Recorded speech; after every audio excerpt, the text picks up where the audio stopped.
You felt it before you heard it. A shift in the air that didn't come with thunder, a hush where there used to be noise, a strange stillness gathering around someone who once marched through your life, rattling every loose door. You thought you were imagining it. You weren't. This is your confirmation. Come closer, chosen one. Breathe. You don't need anyone to narrate their fall in public for you to know what heaven has already recorded in private. The scales are balancing, and you were not required to touch a single weight. There is a reason your spirit's been humming lately, a reason your stomach tightens when you think of that old battlefield, a reason you've been waking with a steady peace that doesn't match the facts on paper. It's because the judgment that belongs to God is moving without your permission, without your hands, without your need to explain. What tried to lodge itself in you has found its address in the sender. Not because you cursed, not because you clapped back, not because you are vindictive, but because truth, like water, knows where to run, and it will not live in a dam of lies forever. Listen, this is not a sermon about revenge.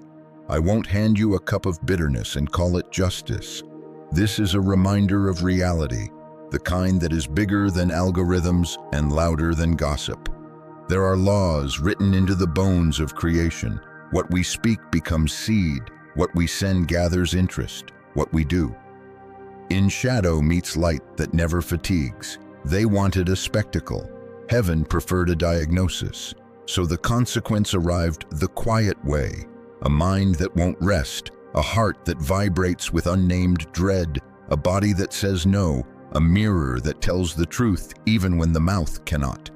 This is what it looks like when someone tries to edit God out of the edit and ends up removed from their own script.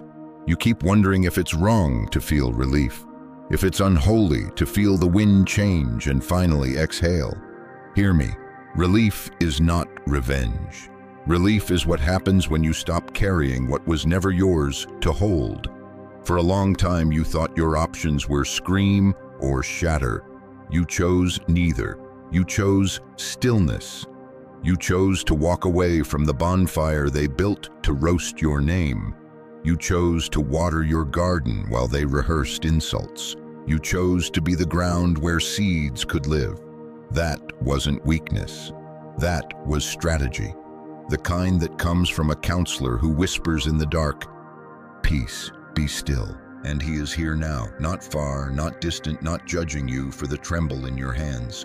Jesus kneels beside you the way he knelt in Gethsemane, skin salted with prayer and a courage that doesn't perform.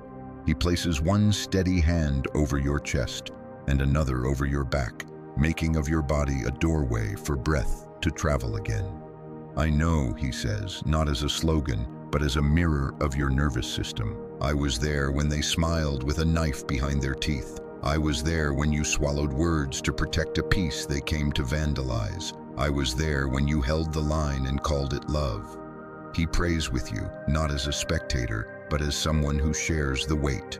Father, keep them, the ones you gave me, keep them in your name. Let not the evil one sing to their bones.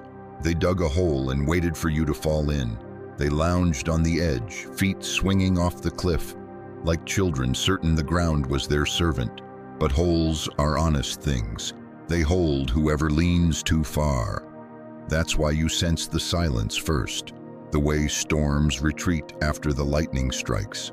What you are seeing, or rather, what you are feeling, is the return of substance. What was thrown has boomeranged, not a rumor, not a rumor's child, but the plain arithmetic of spirit. Do harm to the vessel of purpose, and the harm learns your name. Let's name what you endured without giving it the dignity of center stage. You offered trust. They served betrayal in a chalice engraved with compliments. You offered clarity. They countered with fog. You offered boundaries. They called them arrogance. They did not merely cross lines. They painted over them, moved the fence, then blamed you for trespassing. You were told your empathy was weakness, your silence was guilt, your generosity was naivety. But empathy is not an unlocked door. It is a hand extended toward a stranger you hoped would become family. Silence is not surrender, it is a refusal to auction your soul for the crowd's applause.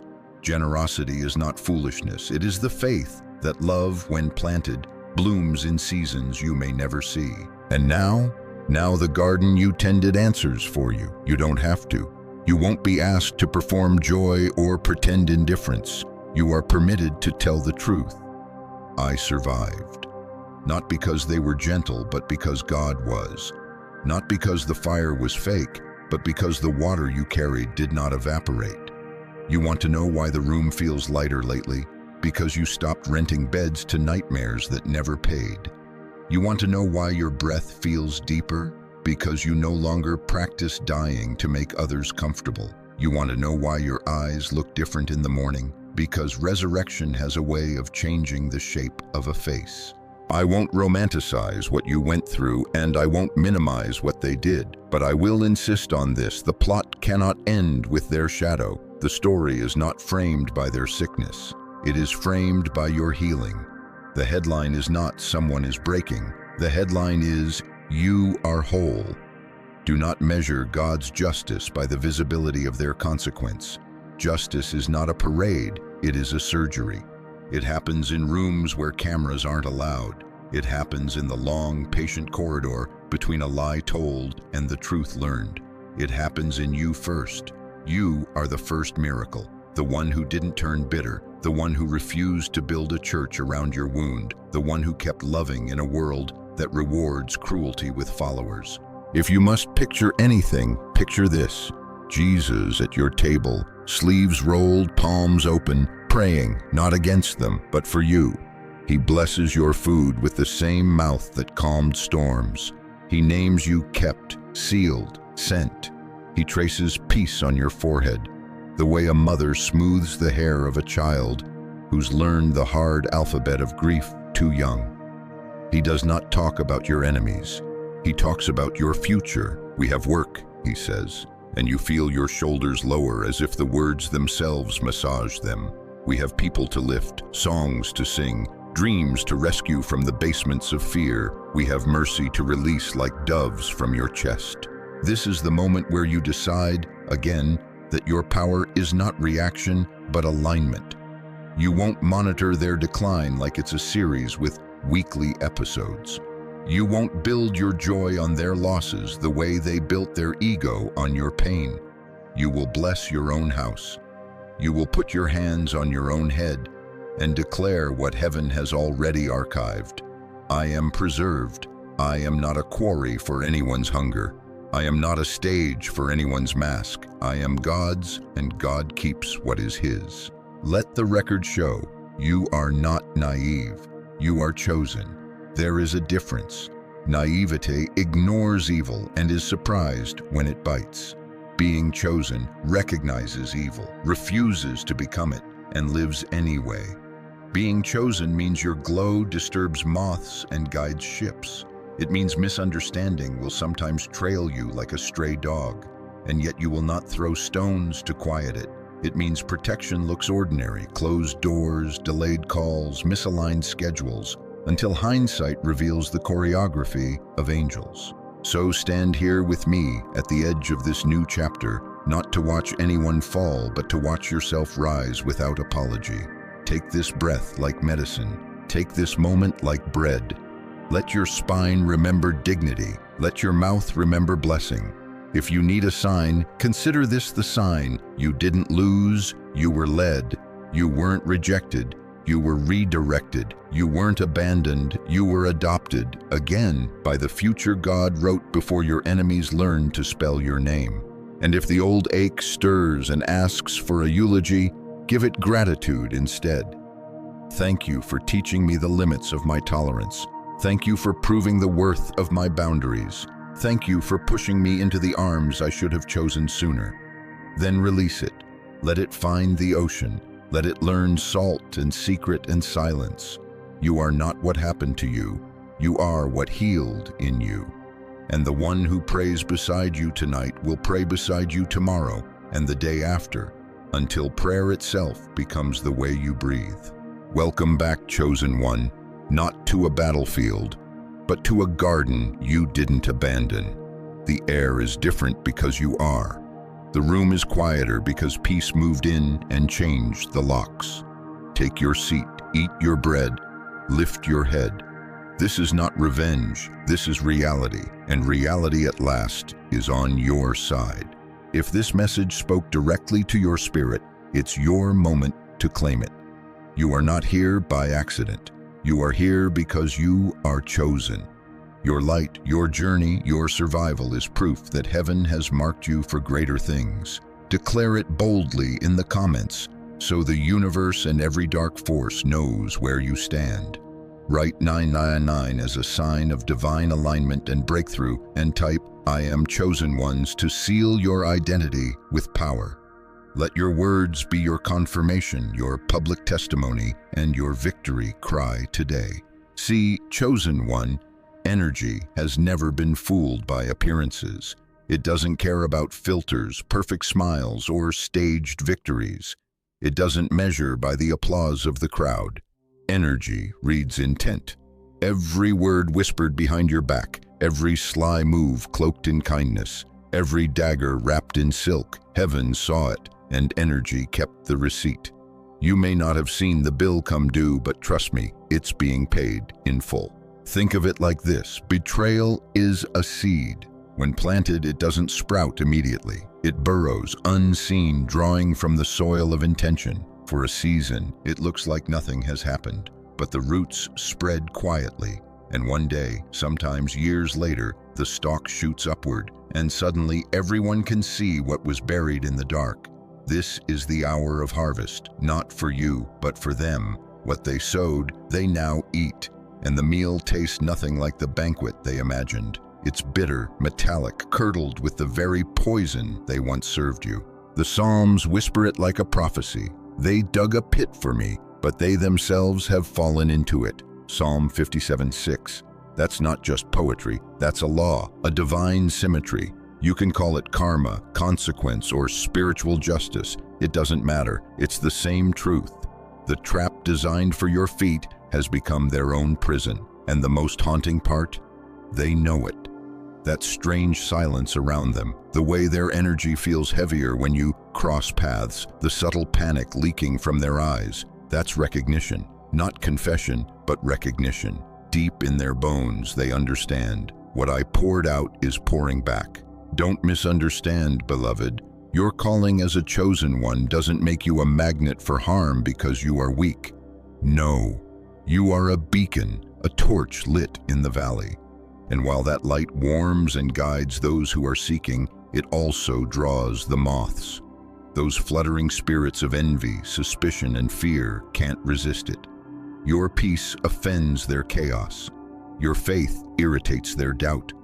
Your resilience feels like judgment to those who have refused to grow. Instead of rising with you, they chose the cheaper path. Dismantle what they cannot duplicate. But that path always ends in the same cul-de-sac, self-destruction. Think of Jesus himself, how even in his own town they murmured, "Isn't this the carpenter's son?" His glow activated their shadows.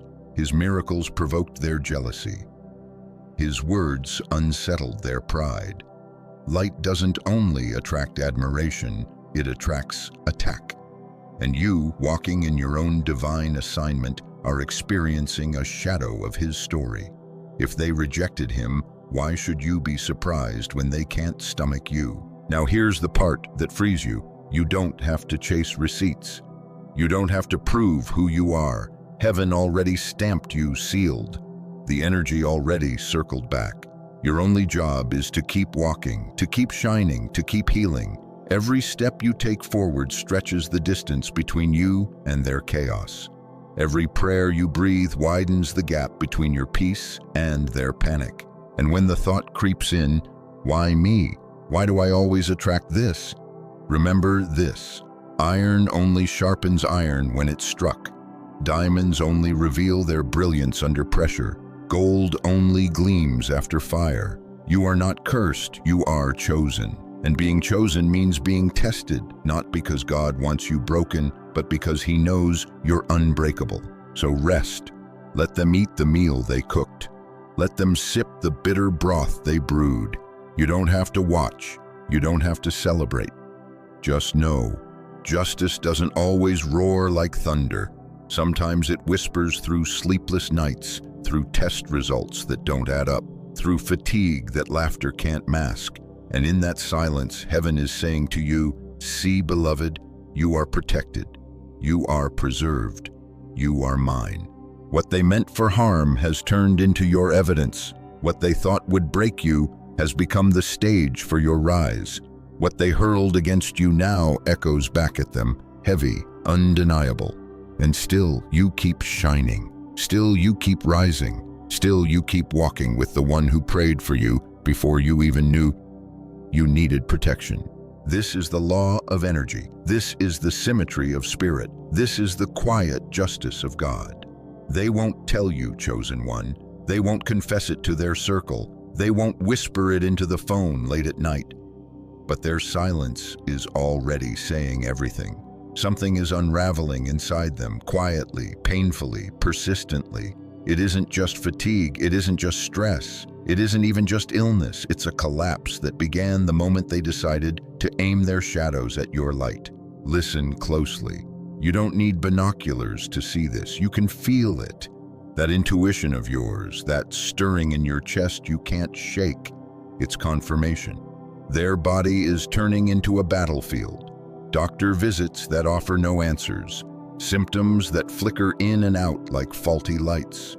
Rest that never refreshes. They post photos with forced smiles, but you can read the cracks. The glow is gone, though they still edit it. The confidence is hollow, though they still parade it. Their collapse is happening in the quiet corridors, behind closed blinds, under blankets that used to feel safe, but now feel suffocating. And here's the truth you must hold. This isn't about punishment. This isn't about you wishing them harm. This is alignment. The energy they weaponized is echoing back, not in a dramatic explosion, but in slow leaks that drain the spirit drop by drop.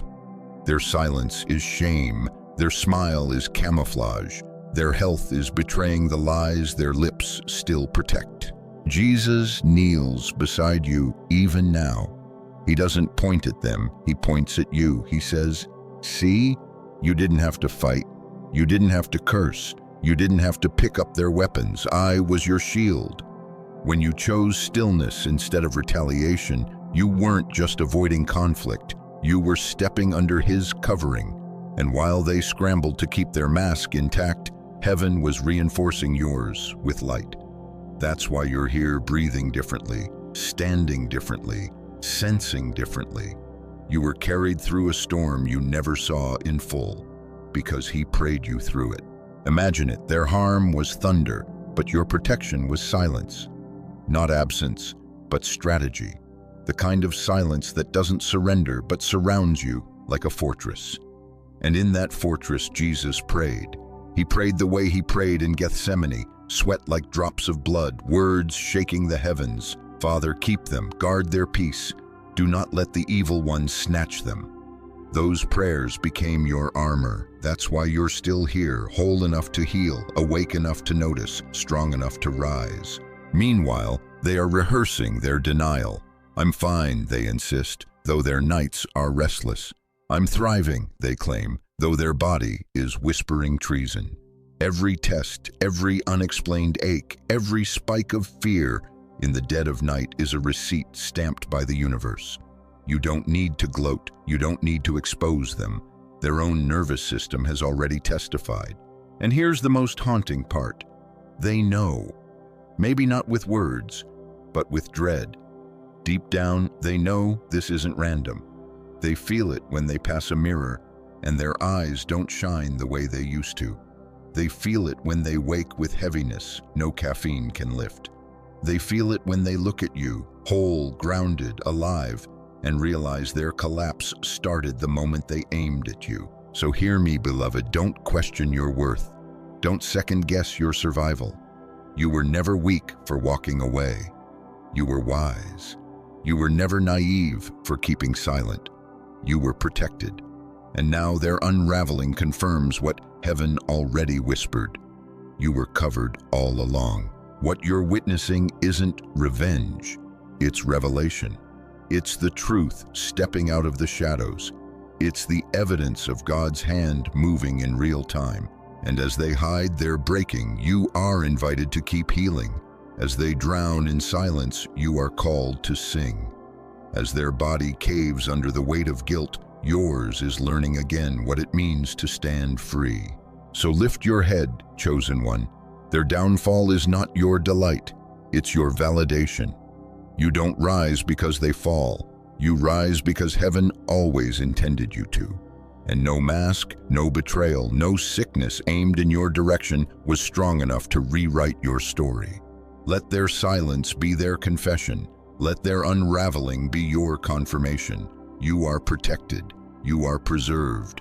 And while they pretend, you evolve. They thought you were their enemy. They wanted you to be the rival in their drama, the obstacle in their script, the opponent that justified their bitterness. But the truth is, they were never really fighting you. They were fighting the reflection of themselves that your light revealed. You weren't their battlefield. You were their mirror. Think about it, chosen one. You didn't plot. You didn't provoke. You didn't strike. You simply existed. And that was enough to trigger their shadows. Your peace became their chaos. Your growth became their discomfort. Your presence reminded them of everything they chose not to become, every dream they buried, every discipline they avoided. And instead of facing their own reflection, they turned their rage outward. It was easier to attack you than to confront themselves. This is why the Bible says the light shines in the darkness, and the darkness has not overcome it. John 1:5. Light doesn't fight darkness, it exposes it. And once exposed, darkness has only two choices: transform or lash out. They chose the second. They tried to destroy what they couldn't imitate. They tried to dismantle what they couldn't mirror. But light never loses in that exchange. It only proves itself brighter. When they threw lies, they weren't attacking your reputation. They were projecting their own insecurity. When they tried to sabotage your path, they weren't blocking your destiny. They were revealing how lost theirs had become. When they mocked your healing, they weren't laughing at your scars. They were confessing that they feared their own wounds. Every move against you was really a move against themselves, reflected back in the glow of your authenticity. And here's the sacred twist. You were never designed to retaliate. You were designed to stand. That's why Jesus prayed not only for your protection, but for your clarity. Father, sanctify them in truth. Your word is truth. John 17:17. Sanctify, set apart. That means your silence wasn't surrender, it was separation, a holy distance, a divine line drawn so you wouldn't become tangled in their shadows. They mistook your quiet for weakness, but heaven knew better. Heaven called it strategy. Every time you refused to clap back, you wrote your name deeper into alignment. Every time you chose prayer over pettiness, you sharpened your crown. Every time you turned away from their chaos, you became harder for darkness to touch. What looked like retreat was really God pulling you higher, where their hands couldn't reach. And now, the contract they signed with their own darkness is coming due. Because projection is more than a bad habit, it's an invitation. When they decided to vomit their poison onto you, they didn't just break a boundary, they opened a door, and the very energy they unleashed is now seated at their own table. They tried to feed you bitterness, but they're the ones choking on it. They tried to bury you with falsehoods, but they're the ones gasping under the soil. Don't miss this. You weren't spared because you were stronger. You were spared because you were protected. That's what it means to be chosen. Your shield wasn't your silence. Your shield wasn't even your wisdom. Your shield was God Himself. Jesus interceded for you before the arrows even flew. While they schemed, He prayed. While they plotted, He covered. While they cursed, He blessed. And the blessing outlived the curse. So stop asking, why did they hate me? Why did they target me? What did I do? The answer is simple. You reminded them of themselves. Not the version they live in, but the version they abandoned. Your light irritated their darkness. Your growth mocked their stagnation. Your courage revealed their fear, and instead of healing, they lashed out. But here's your freedom, beloved. You don't need to carry their war anymore. You were never their opponent. You were their lesson. And now, as they sit with the collapse they authored, you sit with the crown you didn't even ask for. Because while they tried to drag you into a fight you never wanted, God was busy writing you into a future they will never see. You are not defined by their shadows. You are not reduced to their projections.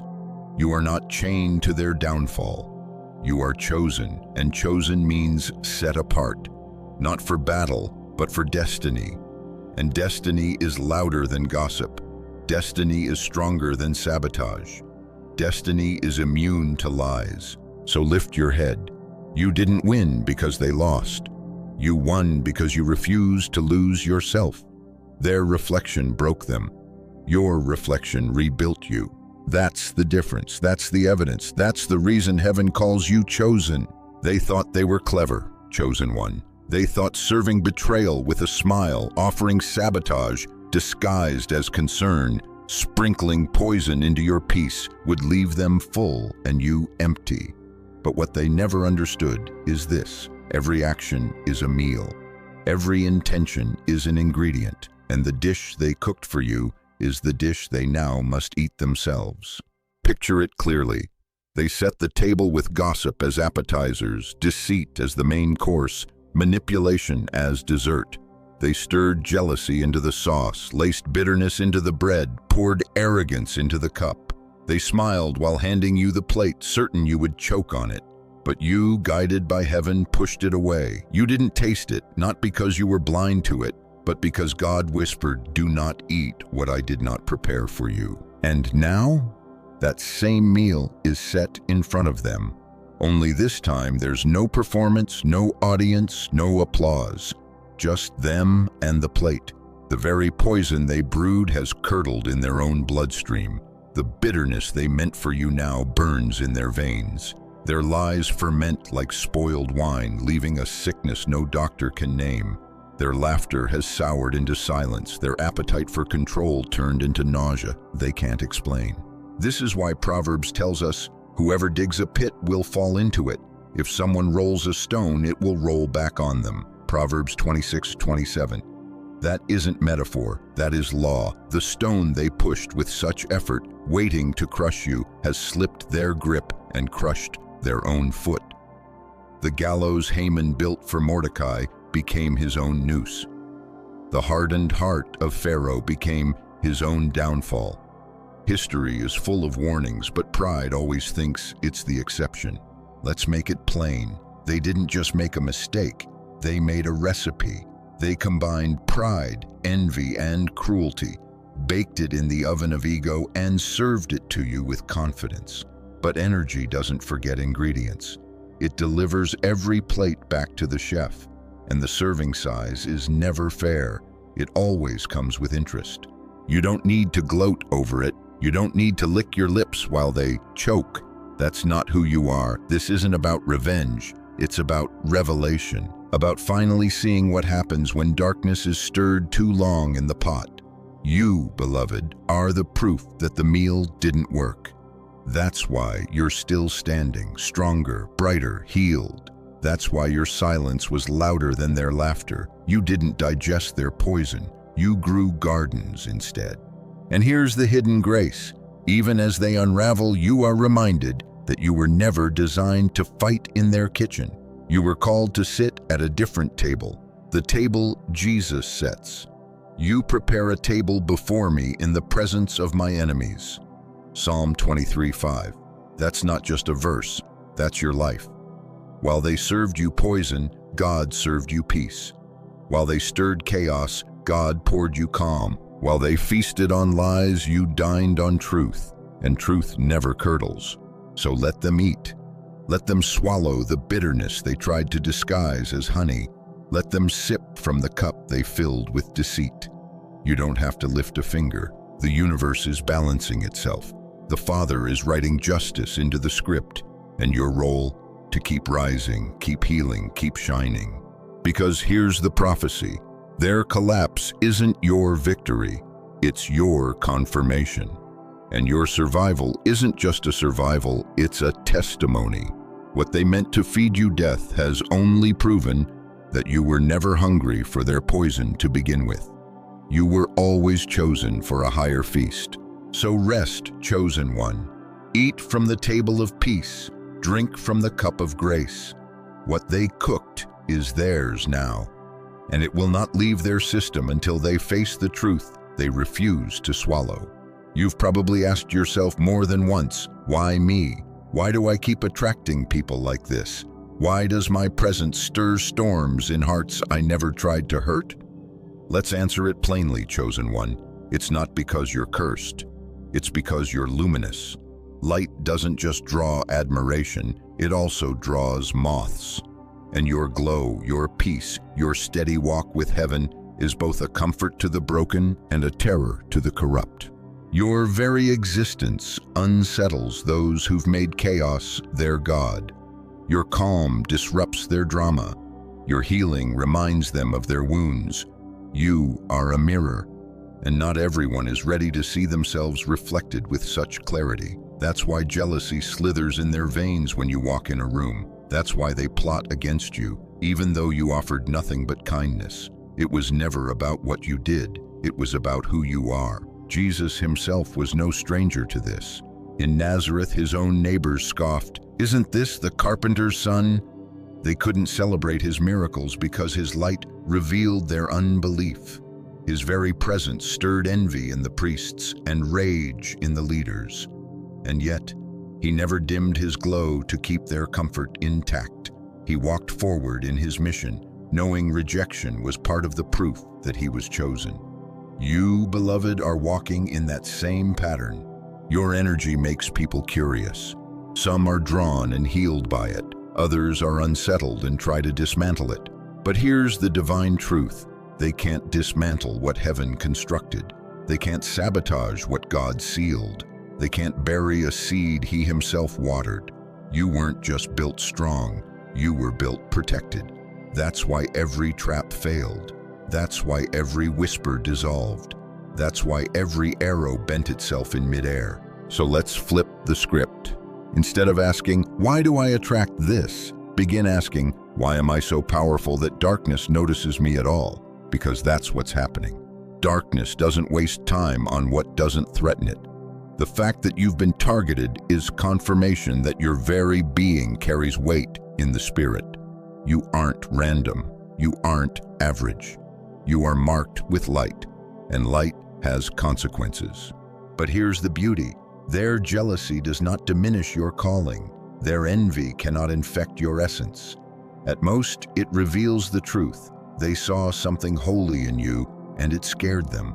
They sensed a favor they couldn't replicate, and it enraged them. They felt the fire of your purpose, and it exposed the coldness of their own. Let this knowledge heal you. Let it soften the sting of betrayal. They weren't attacking because you were weak. They were attacking because you were strong. They weren't mocking because you were small. They were mocking because your presence made them feel small. Their chaos needed your peace to feed on, but when you withdrew, they starved. So don't curse the light. Don't shrink to fit the shadows. Don't apologize for being magnetic. You were meant to shine. Yes, it attracts moths, but it also guides ships home. And the same God who called you chosen has promised to guard that glow. You are not the problem. You are the proof. Proof that divine protection is real. Proof that peace can stand in the middle of chaos. Proof that jealousy cannot kill destiny. So walk tall, beloved. If your presence shakes the room, let it. If your glow unsettles the insecure, so be it. You were never meant to blend in. You were meant to stand out.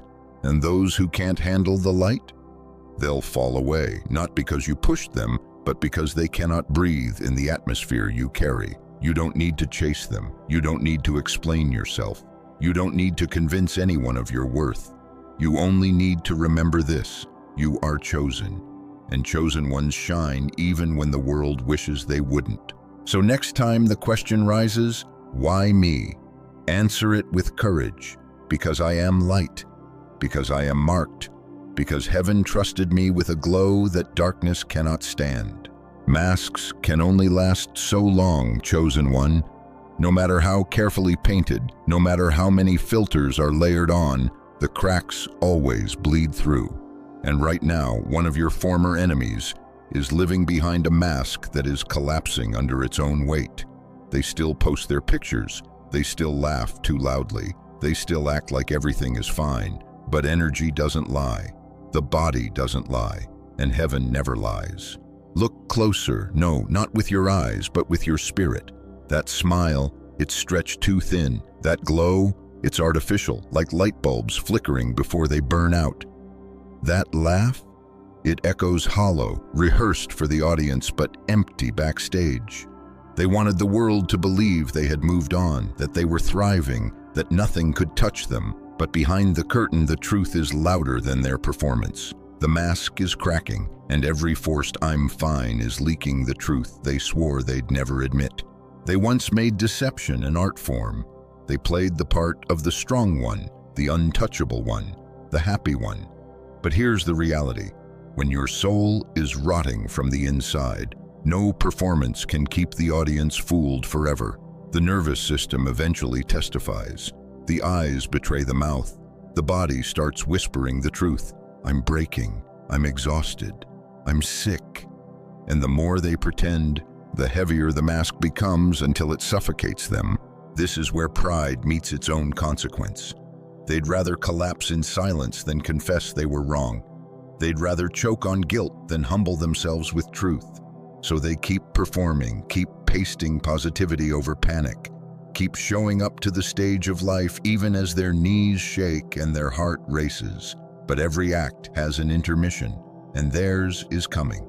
Because no soul can carry lies indefinitely without the cracks exposing what's real. Here's the divine irony. Your healing is their exposure. Every step you take toward wholeness rips another stitch in their mask. Every time you glow authentically, their forced shine looks dimmer. Every time you stand in peace, their chaos screams louder. You are not just living your truth, you are revealing theirs. Not by attacking, not by clapping back, not by dragging their name through the mud, but by being, simply being. That's how powerful your light is. And Jesus is still here beside you, reminding you that you don't have to rip off anyone's mask. That's not your work. That's His. He whispers, I am the way, the truth, and the life. Truth has never needed assistance to reveal itself. It always finds the cracks. It always seeps through, and when truth collides with deception, masks fall. So, beloved, don't waste your energy wondering if the world sees what you see. Don't drain yourself trying to prove who they really are. The proof is already leaking. The cracks are widening, their silence is screaming, their mask is collapsing, and the audience, sooner or later, will notice. Remember this, you don't have to hide because your glow is real. You don't have to force because your peace is authentic. You don't have to perform because your healing is undeniable. Let them wrestle with their mask. You stay free, because the only face you wear is the one God gave you, unmasked, unashamed, unbroken. They were never strong, chosen one. That's the secret they prayed you'd never discover. Their strength wasn't theirs. It was borrowed, siphoned, leached from you. Every tear you shed was their fuel. Every argument you entertained was their meal. Every late-night spiral, every confused conversation, every time you questioned your worth, they were feeding on it like a parasite that cannot live without its host. Understand this. They weren't addicted to love. They were addicted to control, and your chaos, yes, your chaos, was their favorite drug. They poked, they provoked, they pressed buttons not because they wanted closeness, but because they wanted reaction. Every flinch was proof to them that they still mattered. Every meltdown was evidence that they still had power. Your suffering was their supply, and without it, they had nothing. This is why silence is so holy. The moment you stopped reacting, the feeding tube snapped. They thought they had you addicted to the back and forth, the endless cycle of defense and apology, pain and reconciliation. But then one day you gave them nothing. No tears, no fights, no explanations, just silence, stillness, detachment. And that stillness hit them harder than any scream ever could. It wasn't weakness, it was strategy, it was divine. Psalm 46:10 whispers, "Be still and know that I am God." Stillness is not emptiness, it's weaponry. It is the loudest language of the chosen. When you stopped feeding their addiction, they began starving, and that starvation is showing. Look closely. The spark is dim, the energy is erratic, the mask is slipping. They're glitching under the weight of their own void because they can't survive without your reactions. They've lost their host, and now they're choking on their own emptiness. Let's make it plain. They didn't lose you, they lost access to you, and access for them was everything. They were never thriving, they were feeding, they were never calm, they were parasitic. And the moment you pulled the plug, their system collapsed. That's why their health looks shaky, their emotions unbalanced, their confidence cracked. You think it's coincidence? No, it's withdrawal. They are starving for the chaos they once consumed daily. And you've never looked stronger. Your peace isn't just peace, it's proof. Proof that silence heals louder than words. Proof that boundaries protect louder than explanations. Proof that God fights louder than revenge. Every day you remain calm, every day you remain grounded, you are announcing in the spirit, the cycle is broken. So don't feel guilty. Don't look back and wonder if you were cruel for cutting them off. You weren't cruel, you were courageous. You weren't destroying them, you were refusing to let them keep destroying you.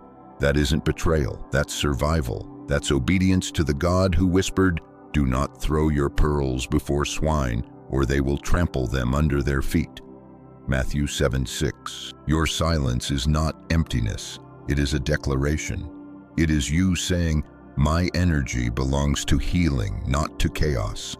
My heart belongs to God, not to manipulation. My destiny belongs to the light, not to the shadows." And that silence is suffocating them, because without you, they have to face themselves. No mirrors, no hosts, no distractions, just their emptiness echoing back at them. Remember this, beloved, you weren't their chaos, you were their clarity. And the day you walked away, you didn't just free yourself, you revealed their dependency. They weren't addicted to you. They were addicted to the pain they created in you. And now that the pain is gone, their supply is gone. That's why they're unraveling. That's why they're starving. That's why their nights are restless and their days are heavy. Because they're finally forced to sit in the silence they once mocked you for. And in that silence, they are meeting themselves. So stand tall. Don't reopen the door. Don't reattach the cord. Don't trade your peace for their chaos. Keep your silence, because your silence is holy. It's your shield, it's your weapon, and it's your proof that you, chosen one, have broken the cycle for good. What they thought was just a game of words, whispers, and shadows was something far heavier, chosen one. Every act of betrayal, every jealous thought they watered, every dagger disguised as kindness. They weren't just hurting you, they were contaminating themselves. Spiritual law doesn't bend for anyone. Darkness is not free. To call on it, to use it against someone innocent, is to sign a contract. And now the terms of that contract are being collected. Think of it like poison in the bloodstream. At first, it feels like nothing, maybe even like power, an adrenaline rush, a smug satisfaction, the thrill of control. But poison always spreads. Slowly, quietly, cell by cell, it corrodes the vessel that carries it. That's what's happening now. The lies they told have turned septic. The envy they fed has mutated into disease. The manipulation they practiced has become a virus that won't leave their system. They didn't just throw darkness at you, they swallowed it themselves. This is why their breakdown doesn't look like a single explosion. It looks like contamination. Fatigue with no explanation, anxiety they can't shake, inflammation doctors can't name, nights of rest that never refresh. They blame stress, bad luck, or genetics, but you and I know the truth. This is the fallout of spiritual contamination. They opened the door, and what entered isn't leaving. Contrast that with you. You chose detachment. You refused to match their energy. You chose silence, prayer, healing, and because of that, the contamination couldn't cling to you. It bounced, it circled, it returned to sender. Your refusal to fight on their level became your protection. That's why you're rising while they're rotting. That's why your glow is brighter while theirs flickers like a dying candle. And Jesus, he was there the whole time. He whispered, "Do not repay evil with evil, but overcome evil with good." Romans 12:21. You obeyed without even realizing it. You didn't curse them. You didn't drag them into the mud. You simply walked away. That obedience became your shield. And now the very energy they unleashed is devouring them from the inside. Let's be blunt. This isn't bad luck. This isn't coincidence. This isn't even fate. This is consequence. Consequence wrapped in sleepless nights, dressed up as panic, hiding behind exhaustion. They thought no one saw their secret intentions, but the body always keeps score. Their cells are screaming the confession their lips will never speak. Here's the chilling truth. Contamination doesn't just infect the body, it infects the soul. It clouds their vision, corrupts their judgment, twists their peace into paranoia.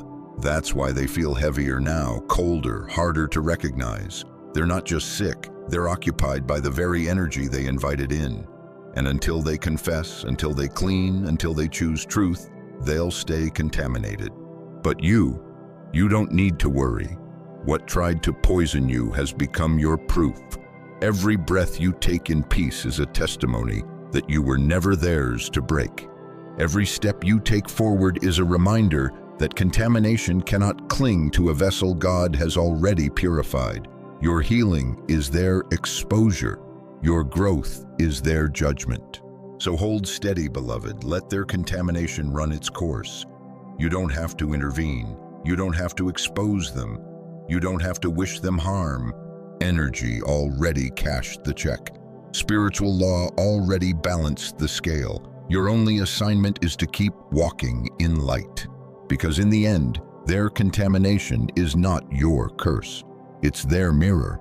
And your wholeness is not just your reward, it's your weapon. Their mouths will never confess, chosen one. You will not hear the words you deserve. I lied about you. I envied you. I sabotaged you because your light revealed my shadows. Pride won't let them speak it. Ego won't let them admit it. But the body is too honest to stay silent forever. And that's what you're witnessing now. Their bodies are telling on them because their mouths never will. Look closer. The fatigue that lingers no matter how much they sleep. The headaches that pulse like drums, no medicine fully silencing them. The tension locked in their jaw, their shoulders, their spine. The mysterious flare-ups, the endless cycle of doctors' visits and inconclusive results. These are not random symptoms. They are confessions written in flesh and bone, spelled out by a body carrying guilt too heavy for the mind to hold. This is how spiritual law works. When the soul refuses to speak the truth, the body becomes the messenger. It starts small, restlessness, distraction, a little insomnia. But ignored long enough, it escalates. Anxiety tightens its grip. The immune system falters. Energy drains. Every unspoken lie becomes weight pressing down on organs, nerves, cells. And the breakdown that begins unseen eventually screams so loudly it can no longer be hidden. They will never admit it to you. They will never admit it to their circle. They will never stand in front of the mirror and say, "I am sick because I chose darkness." But deep down, they know. They feel the dread in their chest at 2 a.m. They sense the panic that strikes without warning. They know something is wrong, and that knowledge gnaws at them like an unrelenting echo. What they refuse to confess with words is now carved into their very biology. Meanwhile, you, the chosen one, have learned a different rhythm. You sat in your shadows, you faced your grief, you told the truth about your pain, you cried, prayed, healed, released. That's why you are lighter now, brighter now. You let your soul speak so your body didn't have to carry the weight alone. You confessed before heaven, and heaven covered you. That's why you're free while they are bound. Jesus leans close even now and whispers, "Come to me, all you who are weary and burdened, and I will give you rest." Matthew 11:28. That invitation is why your body is healing. That's why your breath feels different, why your chest feels open, why your mind feels clear. You let the burden go where it belonged, into His hands. They, on the other hand, clench their fists around their secrets, and now the weight is crushing them. Don't let guilt creep in here. Don't imagine their pain is your fault. You didn't curse them. You didn't wish this on them. You simply refused to carry the darkness they tried to deposit in you. And when you refused it, it circled back. Not as punishment, but as balance. Not as revenge, but as reality. So let their body write the confession their pride refuses to say. Let their symptoms testify where their mouths stay silent. You don't need to watch every detail of their decline. You don't need front row seats to their unraveling. The only thing you need to know is this: truth always tells. And in this case, it's telling through fevers, fatigue, and fear. Stand tall, beloved. Don't shrink to make others comfortable. You were light, and they tried to paint you as darkness. You were truth, and they tried to smear you with lies. You were peace, and they tried to drown you in chaos. But energy doesn't lie, the body doesn't lie, and God never lies. Your growth is their exposure. Your healing is their judgment. And every step you take toward wholeness is another word in the confession their body is writing for them. You don't need to clap back. You don't need to explain yourself. You don't need to prove anything. Your very existence is proof enough. So rest in this. You are free. They are bound. You are healing. They are unraveling. And no mask, no performance, no curated smile can change the testimony their body is screaming. I tried to harm light, and now darkness has become my only companion. Chosen one, do not fear. Their body is speaking, but yours is singing. Their silence is suffocating, but your voice is rising. This is the difference between carrying guilt and carrying grace. They strutted once, didn't they, chosen one? Walked with their chin high, flaunted their glow, their health, their so-called invincibility. They paraded their energy like it was a trophy, as if their body itself was proof of their superiority. And in your weakest seasons, they used it like a weapon. When you were tired, they were vibrant. When you were sick, they were thriving. When you broke, they bragged about how nothing ever touches me. They weren't just healthy, they weaponized their health against you. But here is the poetry of heaven. The same body they flaunted is now the very battlefield of their collapse. What they once mocked in you is now manifesting in them. The bounce in their step is gone. The glow in their skin has dimmed. Their energy drains faster than they can replenish it. That body they idolized, worshipped, used as a stage for their ego, it has turned on them, not loudly, but quietly, cruelly, relentlessly. This is why pride is so dangerous. Pride convinces you that blessings are armor, that strength is permanent, that health means superiority. But blessings misused become curses. Strength weaponized becomes weakness. Health flaunted as dominance becomes fragility. And what you are witnessing now is the reversal. The body that once fed their arrogance has become the thorn they cannot pull out. Let's tell the truth. You remember how it felt. The sly comments about your exhaustion, the backhanded compliments that stung like knives, the way they smiled bigger when you shrank smaller. It wasn't just cruelty, it was performance. They fed their ego by comparing their peak to your valley. But valleys don't last forever, and peaks, they don't either. The roles reversed and they never saw it coming. Now they scroll through their own curated images and even they can see the difference. The eyes don't shine, the skin looks tired, the laugh is forced, the confidence is cracked. But pride won't let them admit it, so they pretend, even as their body begs for mercy. But the truth is obvious. The crown they flaunted is crushing their head. The mask of strength is suffocating them. And here's where your freedom comes in. You don't need to envy anyone else's glow again. You don't need to compare your healing journey to someone else's performance, because what's real always lasts, and what's fake always cracks. Your glow comes from inside, peace, alignment, God's hand resting on your life. Their glow came from performance, comparison, ego, and now the audience has left. The stage is quiet, and the body is testifying against them. Jesus warned about this. What good is it for someone to gain the whole world, yet forfeit their soul? Mark 8:36. They gained applause, but lost peace. They gained attention, but lost balance. They gained a spotlight, but lost sleep. And now the very temple of their body is crying out, not in praise, but in pain. Don't you see? This is not punishment, it's proof. Proof that nothing misused can last. Proof that energy always returns home. Proof that those who dance on another's suffering eventually slip on their own pride. So let them perform, let them pose, let them post. The truth is louder than their act. And your role? To keep building strength that isn't comparative, but divine. To root yourself in a peace that doesn't rise and fall with applause. To walk in a glow that cannot be edited, because it isn't external, it's eternal. Stand tall, chosen one. You no longer have to defend your weakness. You no longer have to explain your valleys, because their downfall is showing what you've known all along. Real power doesn't come from health alone. Real glow doesn't come from skin. Real strength doesn't come from comparison. It comes from God. And what comes from God cannot be mocked, cannot be stolen, cannot be reversed. So the next time you catch yourself remembering their smugness, their cruel little flexes, their weaponized glow, smile, not out of revenge, but out of revelation. Because now you know the truth. Their trophy was hollow, and your scars were sacred.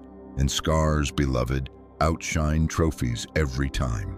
This isn't just karma circling back, chosen one. It's deeper, darker, heavier. What you are sensing in them isn't random decline, it's takeover. They thought they were in control when they whispered, plotted, manipulated. They thought their choices were private. But each act of malice was more than a decision. It was an invitation.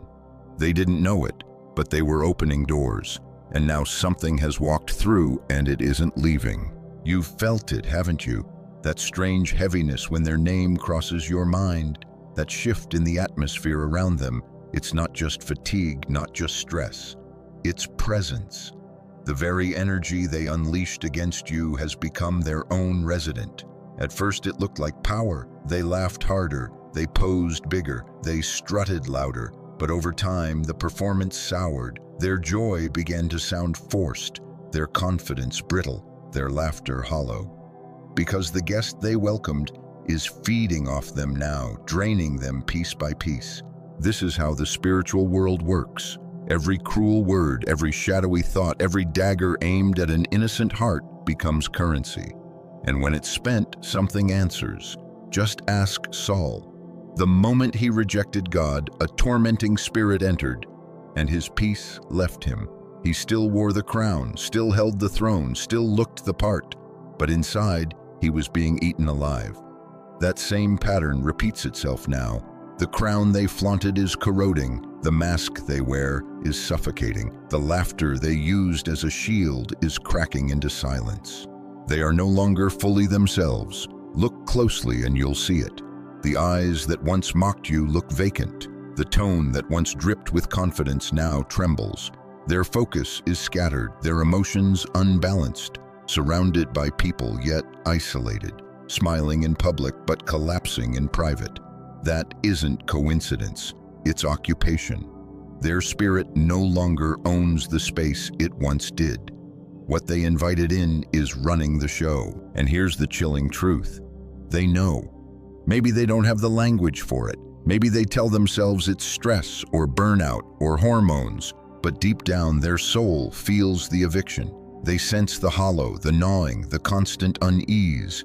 They wake up tired, they laugh without feeling, they sleep without rest. And every night when silence falls and the mask comes off, they know something has taken root that no filter, no doctor, no performance can cure. But you don't carry that weight. You were shielded because you didn't retaliate. You didn't open doors. You refused to play their game. You chose prayer, stillness, and alignment. And because of that, nothing unclean could attach itself to you. That's why you feel lighter while they feel heavier. That's why your peace grows while their chaos consumes. Hear Jesus now, leaning close. Do not fear. Greater is he that is in you than he that is in the world. You are not prey. You are not vulnerable. You are protected by presence, his presence. The Spirit in you leaves no vacancy for darkness to claim. That's why the arrows missed. That's why the curses returned. That's why the collapse is theirs, not yours. So let this be your clarity. What you're witnessing isn't just illness or bad luck. It's consequence turned habitation. They invited it in, and now it won't leave. And you are the mirror. Your healing exposes their contamination. Your peace highlights their torment. Your rise makes their fall undeniable. Do not pity the spirit that consumes them, but do not fear it either. You are not called to wrestle what God himself has already judged. You are called to stand, to shine, to be proof that light cannot be swallowed by darkness. Chosen one, stay grounded, stay aligned, stay close to the one who prays for you even now, because while they are occupied, you are occupied too. But by glory, by protection, by the Spirit that will never leave you or forsake you. And that, beloved, is the takeover you carry. Pride is a dangerous thing, chosen one. It whispers that appearances are more important than authenticity, that the mask is safer than the truth, that pretending is easier than confessing. And that's the trap your enemy has walked into. They would rather die behind a mask than live free in honesty.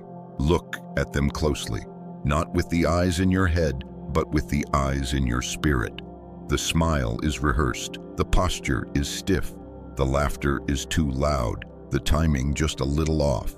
On the outside, they still want to look untouchable, but inside is rot.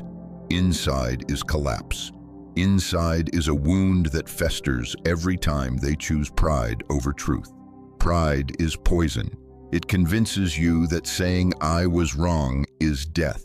But the irony is, refusing to say it is the real death. Every secret piles up on their chest like stones. Every unspoken apology is a weight on their lungs. Every lie they keep alive becomes another infection, and the body is buckling beneath the weight. They still post, they still laugh, they still walk into rooms like they own them, but the cracks are louder now than the mask. Their eyes betray their words, their silence betrays their image. Meanwhile, you, the chosen one, took the opposite path. You broke, you admitted, you cried, you healed, you chose truth, even when it hurt. You let your shadows breathe, and in doing so, you found freedom. That's why you are lighter now, freer now, stronger now. You sat with your pain, and it became peace. They denied theirs, and it became poison. That is the difference. Jesus said, "You will know the truth, and the truth will set you free." John chapter 8:32. You are walking proof of that. They are walking proof of the opposite. Lies don't set free, they imprison. Pretending doesn't protect, it suffocates. Pride doesn't preserve, it corrodes, and their pride is eating them alive. Do not envy them, do not be fooled by the mask. Behind it is torment, behind it is exhaustion. Behind it is a person who would rather collapse in silence than whisper the one sentence that would release them. I was wrong. But that is not your burden. You are not their savior. You are not their mask breaker. You are the one who walks in freedom, the one who chose healing, the one who said yes to truth, even when it was hard. And because of that, you carry a light they will never counterfeit. So walk tall, chosen one. Don't be lured into comparison. Don't let their performance make you doubt your reality. The mask they wear is heavy. The truth you walk in is light, and light always wins. Let their pride eat them. Let their silence suffocate them. Let their body testify against them. You stay free. You stay grounded. You stay honest. Because that honesty is your crown, your shield, your weapon. And no mask, no matter how polished, can ever compete with the glow of someone who chose truth. They laughed when you broke, didn't they, chosen one? Whispered about your collapse like it was comedy, turned your tears into gossip, painted your pain as weakness.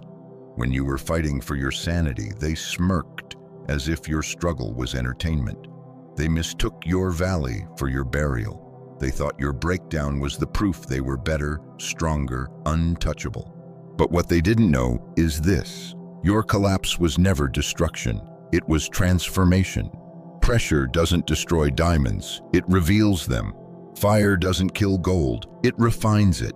Your breakdown was the sacred earthquake that shifted you into alignment, the storm that watered your seeds, the silence where God's voice finally grew louder than theirs. You fell apart, yes, but you fell apart into His hands. And in His hands, broken things are never wasted. Now the tables have turned, the laughter has died, and the collapse is theirs, only this time, there's no exit, no healing in the wings, no divine hand guiding them forward. Their breakdown is torment, not transformation. It's an implosion of the soul, a gnawing that doesn't lead to growth, but to decay. Where your collapse made you softer, wiser, freer, theirs makes them harder, smaller, emptier. That's the difference between being chosen and being consumed. Do you see the justice in it? Not loud, not violent, but poetic. The very loneliness they mocked you for is now their prison. The same silence they ridiculed you in is now their own haunting companion. The thoughts that kept you awake at night, the racing, the dread, the endless what-ifs are now pounding in their own skulls. They laughed when you trembled. Now their own hands shake when no one is watching. And here's the truth. They remember what they said about you. Every joke, every dismissive shrug, every whisper they used to cut you deeper. Those echoes return now, only louder, heavier, merciless. That's why their nights are restless. That's why their smiles are empty. That's why their collapse feels like chains. Because conscience always cashes the check, and theirs has come due. But you rose. Not because you had more resources, not because life was easier, not because you were spared suffering, but because you were chosen. Your collapse became a cocoon, not a coffin. Your breakdown became breakthrough. You rebuilt from ashes, and the fire couldn't consume you. Their laughter was never prophecy, it was projection. And now that projection has boomeranged. So don't grieve their mockery anymore. Don't replay their words like scars. Their ridicule has already turned into their reality. Your tears became rivers of healing. Their jokes became ropes of bondage. Your silence became strategy. Their arrogance became evidence.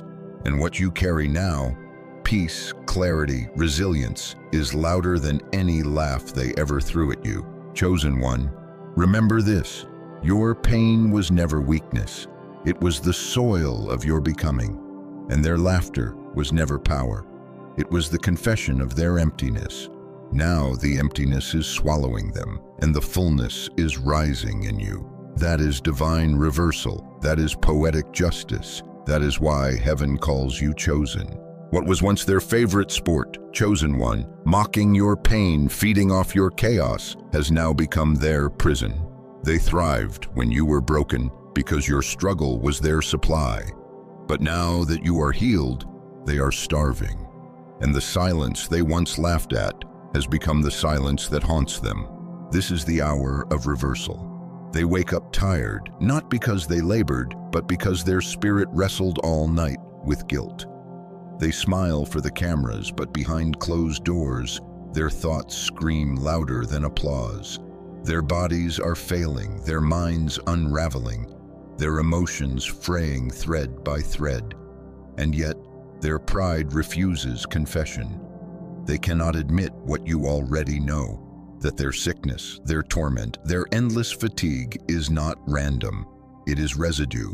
It is the fallout of every dagger they aimed at you, now boomeranging back with interest. But here is what you must remember. You did not cause this. You did not curse them. You did not pray for their destruction. Their downfall is not your celebration. It is your confirmation. You are not watching revenge. You are watching reality. Reality that says what you plant, you will reap. Reality that says what you send out, you will inhale. Reality that says the pit you dig for another becomes the grave you stumble into yourself. And yet, this isn't really about them. It's about you. About what their collapse means for your rise. About what their unraveling reveals about your healing. Because the truth is, your survival was never an accident. Your glow was never luck. Your peace is not fragile, it is fortified. Every symptom in their body is a reminder that you were protected. Every crack in their mask is evidence that your silence was strategy, not surrender. Every sleepless night they endure is proof that heaven heard your cries when you thought no one was listening. Lift your head, beloved. Let their collapse be your clarity. You were never weak for walking away. You were wise. You were never naive for being kind. You were obedient. You were never foolish for holding hope. You were faithful. And heaven does not forget faithfulness. Jesus leans close even now, whispering the words he once prayed over his disciples. I do not ask that you take them out of the world, but that you keep them from the evil one. John 17:15. That prayer covered you then, and it covers you now. That's why you are still here, still breathing, still glowing, still rising. The harm they plotted became their own downfall. The poison they poured became their own cup. But you were kept, preserved, chosen. So do not look back with bitterness. Look forward with boldness. Their unraveling is not your focus. Your mission is. You are not called to watch them fall. You are called to walk into everything they swore you would never reach. You are proof that silence is strength, that peace is power, that being chosen means no weapon, no lie, no envy, no curse can prosper against you. This is your season to walk tall, to let the evidence of their collapse remind you of the resilience in your bones, to let the memory of their laughter fuel your song of victory, to let their silence echo in your ears as proof that God vindicated you without you lifting a finger. Chosen one, you are free, you are whole, you are rising, and nothing, no mockery, no betrayal, no mask can stop what heaven has already written over your life. Victory. They thought the stage would always be theirs, chosen one. They built entire identities around the illusion of superiority, feeding on your chaos, basking in your collapse, parading their strength as though it made them untouchable. But illusions don't last. Spotlights eventually burn out, and when the curtain falls, everyone is left with the truth. And here's the truth. They mocked your storms, but they are now drowning in their own. Not loudly, not dramatically, but in the slow suffocation of sleepless nights and silent panic. They laughed when you trembled. Now their own hands shake when no one is watching. They dismissed your tears as weakness. Now their pillow is wet with the same tears they once ridiculed. They once turned your silence into a punchline. Now it is their sentence. The collapse they are facing has no audience, no applause, no rescue. Why? Because it isn't for show, it's for soul. This is what divine reversal looks like. Your breakdown was transformation. Theirs is torment. Your valley was a womb. Theirs is a tomb. When you broke, God held you. When they break, their pride isolates them. That's the difference between one who is chosen and one who is consumed.